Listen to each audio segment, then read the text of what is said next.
మెదక్ జిల్లా చేగుంట మండలంలో రైతు వేదికలో కళ్యాణలక్ష్మి షాదీ ముబారక్ చెక్కుల పంపిణీ కార్యక్రమానికి ముఖ్య అతిథిగా దుబ్బాక ఎమ్మెల్యే కొత్త ప్రభాకర్ రెడ్డి, మంత్రి వివేక్ వెంకటస్వామి హాజరయ్యారు. ఈ సందర్భంగా మంత్రి వివేక్ వెంకటస్వామి మాట్లాడుతూ ప్రజా సంక్షేమమే ప్రభుత్వ ధ్యేయమని, విద్య ద్వారానే వ్యక్తులతో సమూల మార్పులు సాధ్యమని పేర్కొన్నారు. మొత్తం 38 మంది లబ్ధిదారులకు చెక్కులను అందించారు. అర్హత గల వాళ్ళందరికీ ఇందిరమ్మ ఇండ్లు మంజూరు చేసి లబ్ధిదారులు త్వరితగతిన నిర్మాణం పూర్తి చేయాలని సూచించారు.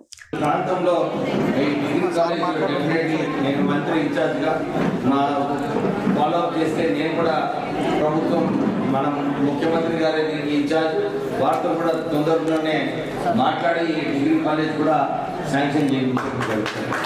తర్వాత వాళ్ళందరూ సార్ ఇక్కడ ఎడ్యుకేషనల్ హబ్ దగ్గర మాకు సీసీ రోడ్ కూడా సరిగా కాలేదు, సీసీ రోడ్ కూడా మాకు శాంక్షన్ చేయాలని చెప్పి వారు కోరడం జరిగింది.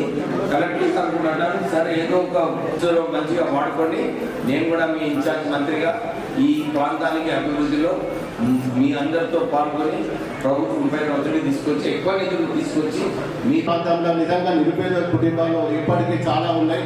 మరి వారికి ఎంతో కొంత సహాయం ప్రభుత్వ పరంగా వచ్చినట్టయితే వారి కుటుంబాలకు ఇంత చేదోడు వాదోడుగా ఉండాలన్న కొన్ని విన్నపాలు కూడా మన నియోజకవర్గం తరఫున మరి మా వివేకన్న గారికి కొన్ని సమస్యల గురించి